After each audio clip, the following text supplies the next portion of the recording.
The Celtic realms. If the Norse did keep accounts and walk toward honor, the Celtic underworld slips in sideways, a place you step into by mist, mound, or sea journey, and leave with your bones or your calendar famously out of whack. Gates and thresholds, mounds, sea slip, and the thin evening. And there is a particular kind of courtesy in Celtic thresholds, and they do not shout portal with neon signage, no.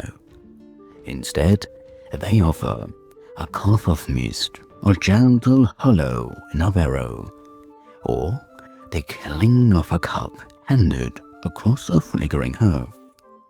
You can step into the otherworld here by accident, a wrong turn at dusk, or by the worst kind of invitation, being asked politely to stay for just one more bite.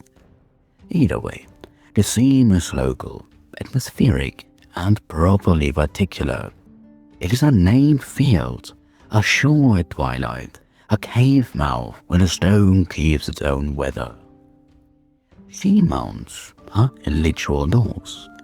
These grassy barrows are not mere landforms, but houses under turf, thresholds marked by earth and etiquette.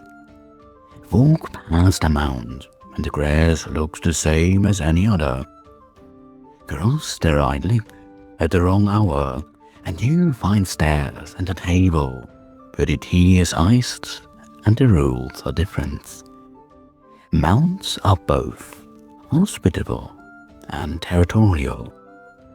They offer feasts that last until you forget home, and they keep a record of insolence. People tell stories of those who accepted a fairy's meat and returned with a voice that no longer fitted their family's name. The key lesson is old and simple. Accept nothing that tastes of perfect sauciness without first checking who invited it. The sea is another theme. Mist and tide stage crossings as quietly as a librarian shelving books. Voyages across a silver sea, sunfog rolling thick as wool, or a single small boat at the strands. And these are the metaphors that become literal in tradition. A shore at dusk becomes a ferry terminal without signage. A slip of fog can be a customs officer who does not haggle and never takes tips. To travel by sea into the otherworld is to trust weather and story in equal measure.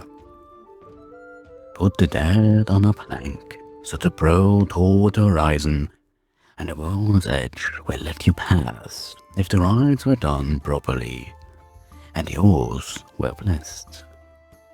Time itself is a kind of doorway. Samhain's Eve, the thin evening when the year turns, is the calendar's rent-free portal. Children's thresholds open, animals speak in remembered tongues, and the boundary between guest and hostess grows porous. Beltane and other liminal points do the same work. The scene thins because the community opens a door on purpose. On these nights, a lone hollow becomes populous with old bargains. A boundary stone becomes a lectern for the dead. If you are sensible, you mark the date, mind your speech, and do not accept invitations with too many polite epithets. Caves, river bends, and groves are other local doors. A river bend with a named rock, a limestone overhang that wears a mossy hat, a holy stand slightly isolated from its companions. These are thresholds because people have met there, sung songs there, left tobacco or bread, offerings and clefts and small caves above signposts and receipts. We were here, we paid, we remember. The landscape itself keeps a ledger and will look kindly upon those who respect its entries. Domestic gestures turn those into drips of gifts. Being invited to a feast, accepting a cup, following a charming stranger down a hollow, all are small acts that can be irreversible. Fairy hospitality is famously attentive. The cup is poured, the music swells, and your wallet is not found when you remember your promise to be home. The narrative is predictable because it wants the social economy extends into the other worlds. Accept the seed and you accept obligations. Refuse with courtesy and you keep both legs and reputation. The etiquette is granular. Do not refuse, do not be greedy, and never, under any circumstances, eat more than you intend to replace when you return. Naming matters. When an elder speaks a place's name, the crowned answers. A mod with a name has history and claims. A strand with a remembered shipwreck is a place where stories and ties keep company. Calendrical speech, the laments, the blessing, the invocation of an ancestor, performs the ritual equivalent of unlocking a door with the proper key. A wrong name is like knocking at the wrong cousin's house and being offered stew by someone who expects a debt. There is a civic logic to these thresholds. Communities keep stewards for places of power. Elders who know which amount is prudently avoided after dusk. Fishers who will not cast nets on the old man's rock. Children told the songs that keep them from wandering into hollow ways. That stewardship is both practical, it preserves safe hunting grounds and prevents grief, and moral. It passes forward the habits of care that make thresholds manageable.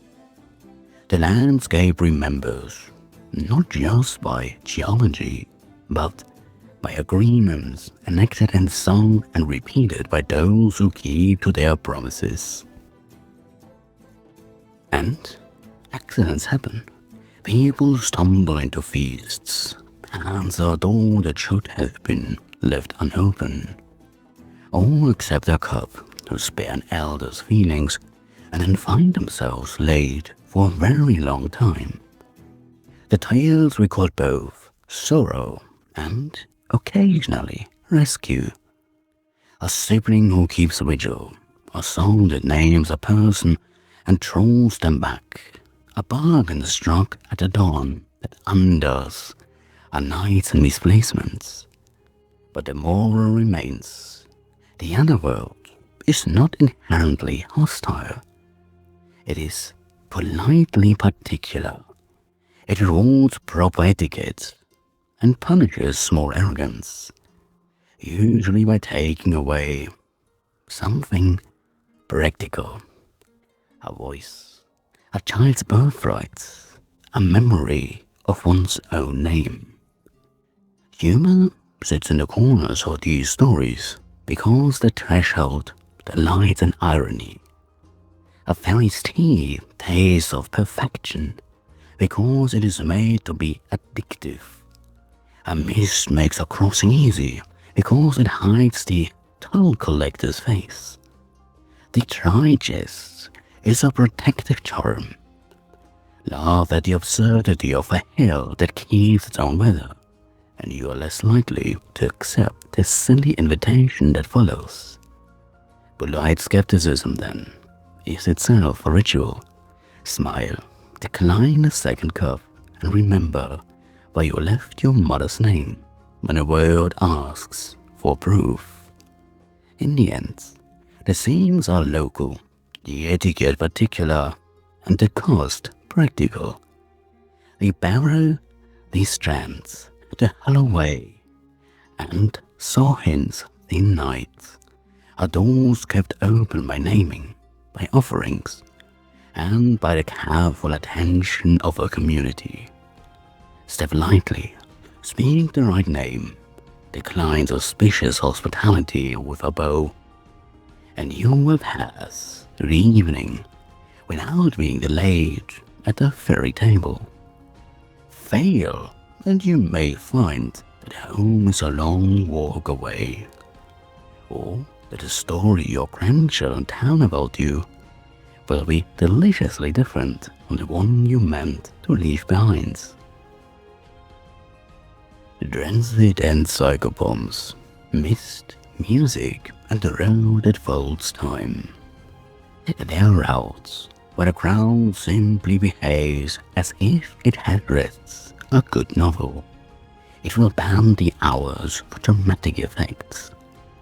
In Celtic worlds, the passage to the other world is often courteous, musical, and peculiar time luxurious. You follow a harp or a chant, cross a strand smudged with mist, and find that a single night's hospitality has quietly rearranged your calendar. The crossing is less an audit than an invitation. The guides are hosts with fruits, and the hazard is that they party lasts longer than you do your bookkeeping. Bones and mist do the heavy lifting, islands reachable only by tide, or a drift of silver fog are common thresholds.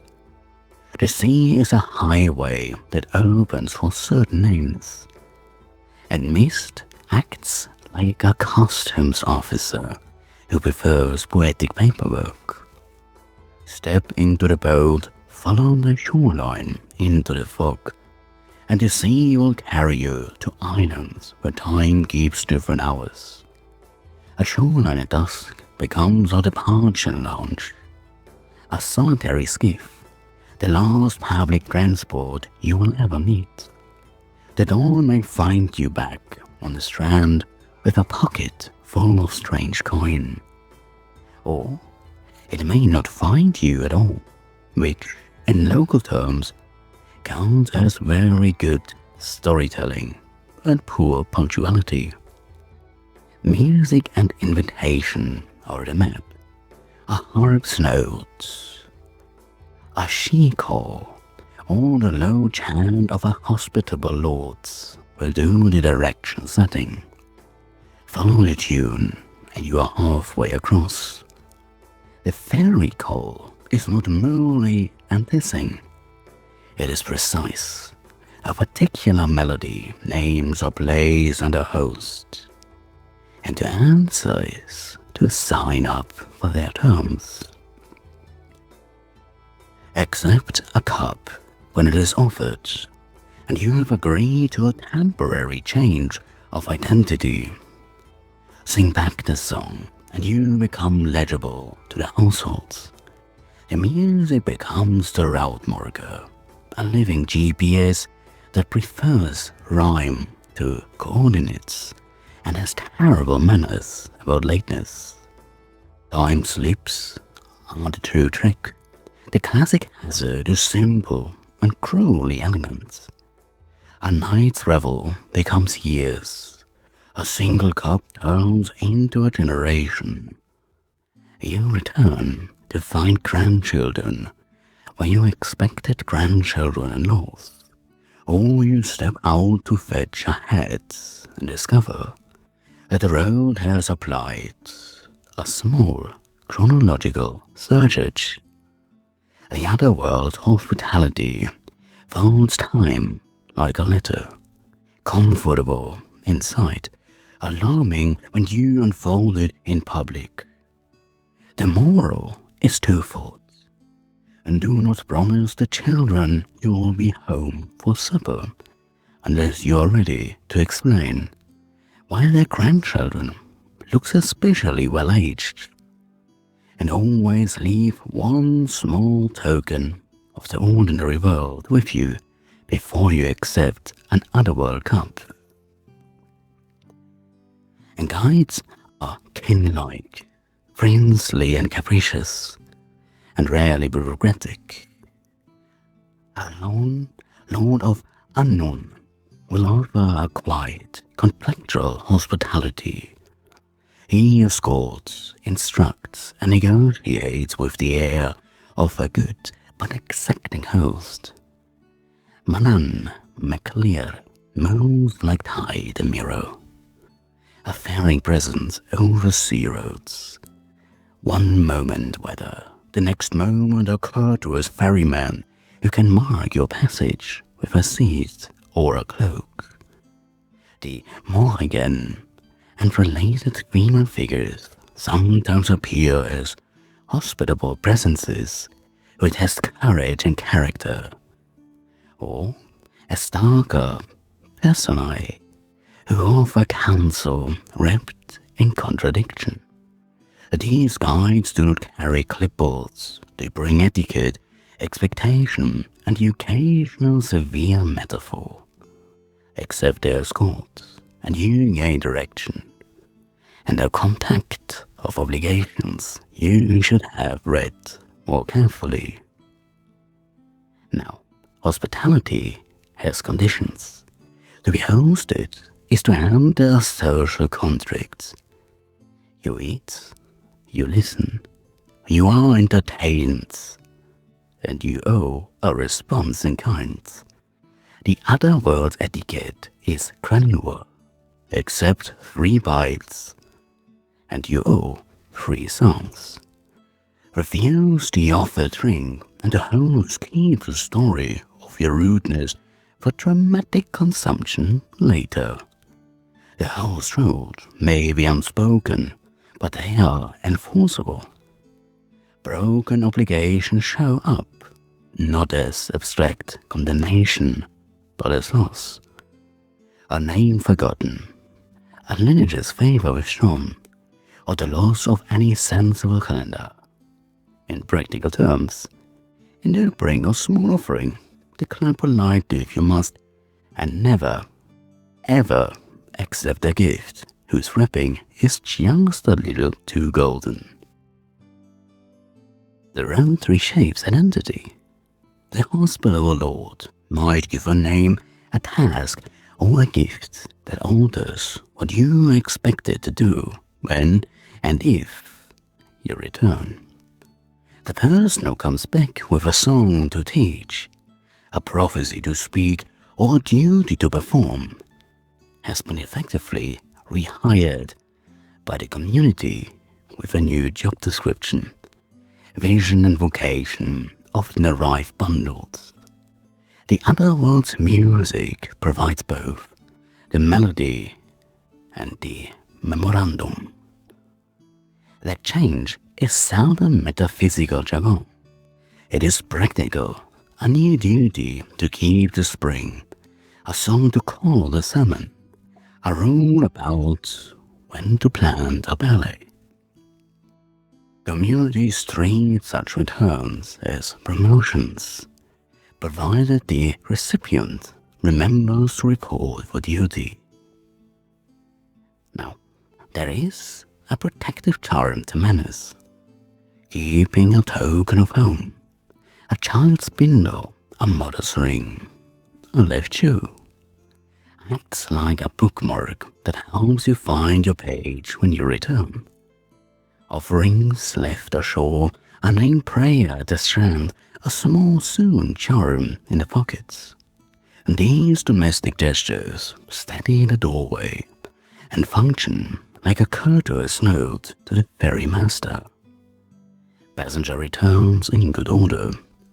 They are the kind of small, sensible precautions that temper poetic risk with civic prudence. The mood is often kindly ambivalent. These guides are hospitable, not hostile. They will feed you and teach you, but they expect reciprocity at the proper bow. The underworld is not evil, merely other, a parallel civility where the rules favor poetic justice and well-timed song. The hospitality can be generous, even tender. A host who offers preservation instead of conquest, a mist that folds you like a cloak. But kindness in that house is conditional, and the price is often something small, but essential. A name, an obligation, a remembered song. Now, dramatically, the crossing makes for exquisite scenes. A heart's opening chord draws the walker toward the stands. A single row of oars cuts through silver fog. A princely figure appears at the tide line to offer a cloak and a bargain. Time bends. A night of feasting elongates into a lifetime of story. And a returned traveler brings a melody, a tale, and a duty that changes how the village thinks about its own seasons. The tension is not between salvation and damnation, but between memory and change. Will the returned person remember the ordinary world well enough to do their duty? Or will the underworld's cadence have rewritten their obligations? In the end, the Celtic road is hospitality with consequences. It is guided by music, traversed by sea and mist, and policed by princely hosts who operate like courtiers, but exacting as state managers. If you must cross, bring a token, mind your manners, sing the right notes, and remember to keep one small thing that anchors you to the ordinary hours. Do that, and the mist will part politely. Fail, and you will have a delightful story, and considerably more trouble explaining your absence at the next harvest. God and Inhabitants, Arawn, Manannán, the Sidhe, and the House of Feasting. The underworld is not a panel colony. It is a set of households with manners, menus, and very particular guest lists. Think of Arawn's courts, Manannán's sea kingdom, and the wide mossy halls of Tuatha De Danann, as civic centers where abundance, artistry, and rule are practiced like crafts. You arrive not to be judged in a moral ledger, but to be received into a polity with rules, obligations, and remarkably good hospitality, provided you remember which fork to use and whose keys you have accepted. Arawn presides like an exacting host. Anon, under his hands, is a code of cold liberation. Hunts continue feasts are orderly, and his reigns justice is precise rather than rhetorical. Arawn's realm offers counsel and challenge in equal measure. He may grant a boon on a mad task, and his favor is useful because it is framed by ritual etiquette. To be welcomed at his table is to be placed in a relationship that expects loyalty and attention. Decline the offer of a seat without apology, and you will learn that Anon's courtesy has consequences. Manannán runs a different shore. Where Arawn is courtly, Manannán is maritime and mercurial, tidekeeper, ferrymaster, and keeper of liminal weather. His realm is cloaked in mist and mirror. He ferries travelers across channels of story and returns them altered by a cloth of otherness. He provides cloaks, healing, and an uncanny knack for making waterproof what is otherwise unbearably human. Accept his mask and you gain protection. Forget to return his token and you will discover that his sea remembers favors and keeps them on a long debt. The Tuatha De Danann and the Sidhe populate the underworld with households and crafts. And these are not anonymous brides, but named lords and ladies with portfolios. Smiths who temper fate as easily as iron, poets who give impulse, a sudden dangerous situation, and healers whose touch realigns a bone or a story. The cauldron of plenty figures often, an inexhaustible source that gives abundance in knowledge, and which insists on reciprocity. The underworld economy is one of gift and counter-gift. It circulates inspiration, tool, song and food in a way that keeps households lively and obligations visible. Poets and artists are especially welcome. The underworld is a source of imbus, inspired speech that rises like a spark when a poet is vulnerable, hungry, or alone in the proper hollow. A visit may return you with a line that stops a quarrel, a poem that grants a name, or melody that brings Salmon home. Such gifts are practical. A song heals, a tale legitimates claims, and a crafted object marks membership. But gifts carry bindings. An inspired verse can be a geasa in disguise. Sing it wrongly, and you will have unknowably offended a lord whose revenge is pettier than you imagine, and twice as effective. Do remember the trick. Courtesy is law. The Sidhe's hospitality has conditions. Eat 3 bites, and you owe 3 songs. Accept a cloak, and you accept obligations it brings. Kiss the cheeping child, and become a parent to a story. Geasa are not curses, so much as contracts with tone. They specify what you may or may not do after visits. Break them and social costs can be severe. Loss of name, estrangement, or the slow erosion of honor that leaves a lineage with awkward holes in its story. The fair folk are admirably literal about the small prince. Ambivalence is the house style. The Sidhe can be generous, absurdly practical, and deeply unfair in the same evening.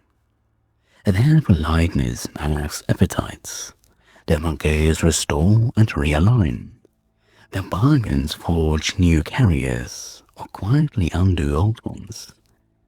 They supply what a community lacks: a remedy, a craft, an inspired poem, while insisting the living uphold their ends.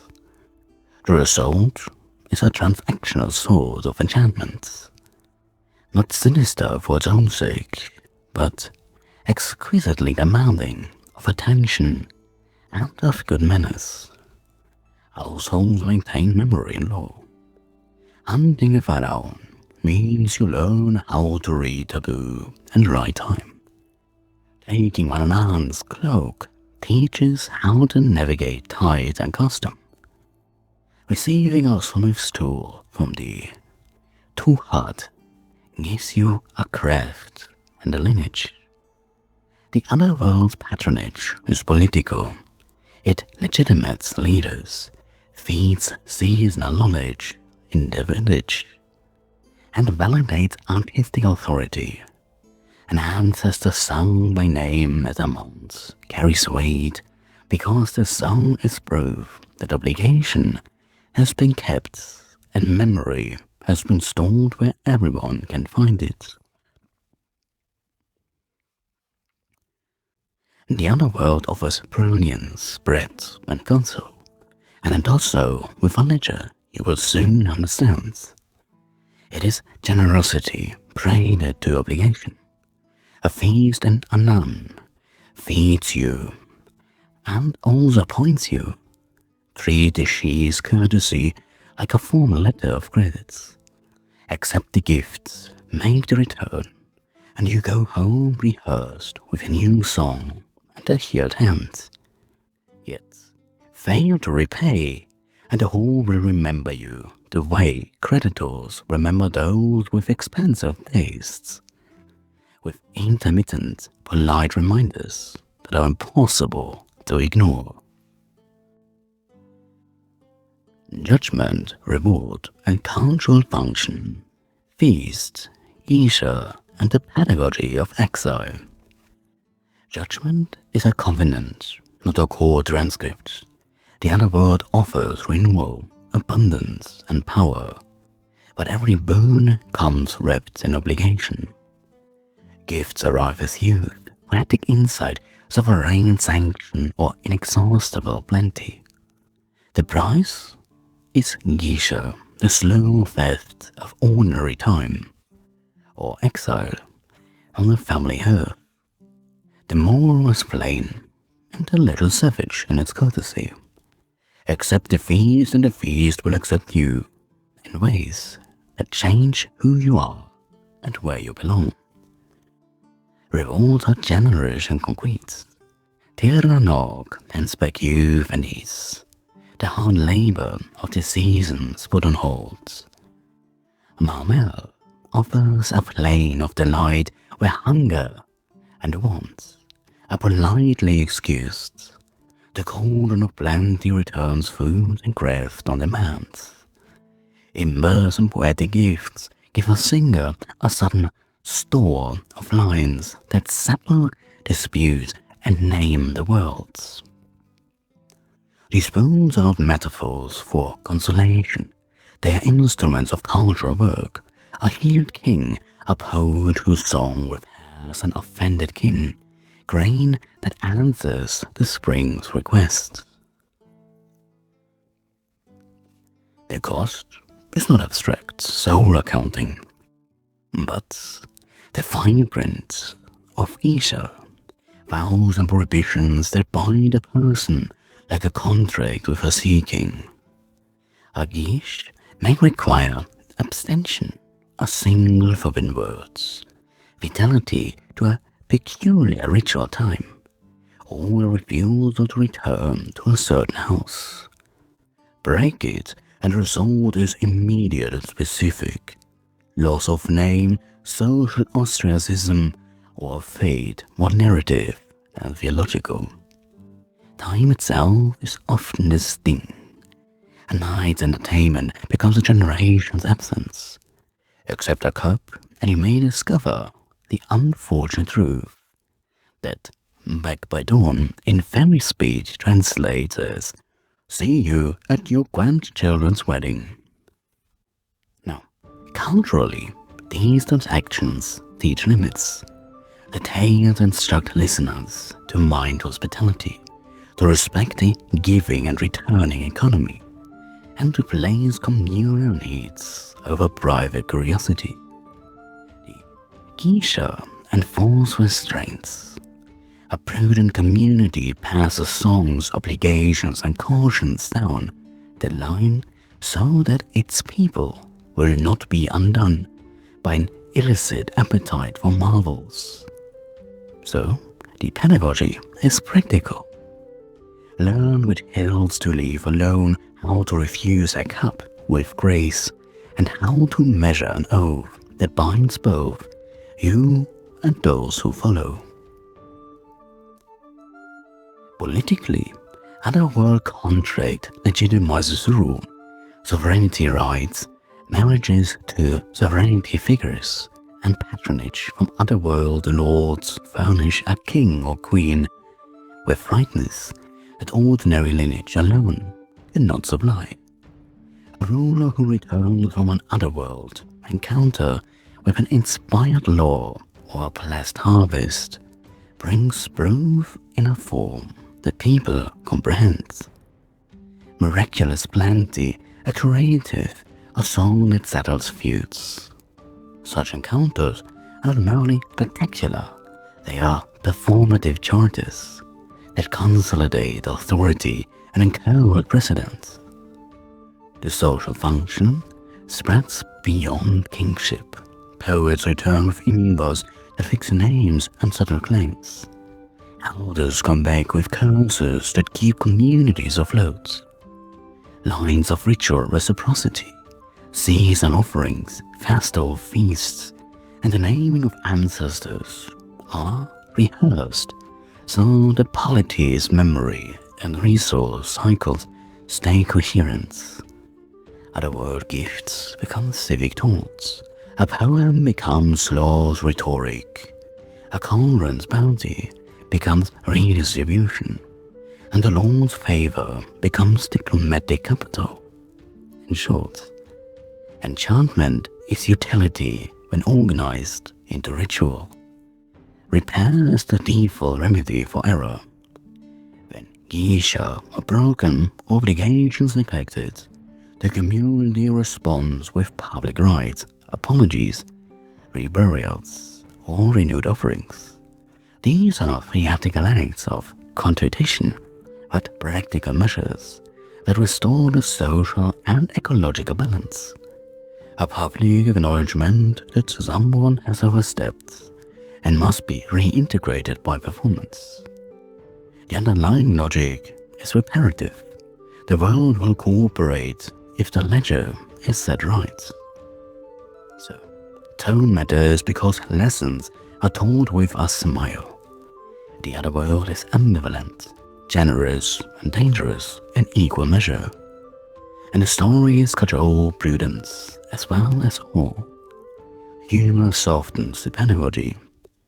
Think of the geese as a very old-fashioned etiquette rule that, unlike modern etiquette, bites you back if you ignore it. Accept enchantment with gratitude and a careful contract. And you may return with a song that feeds your village, accept it with greed or impudence, and you will be, quite politely, late for the next century. In the end, the pedagogy of exile is civic.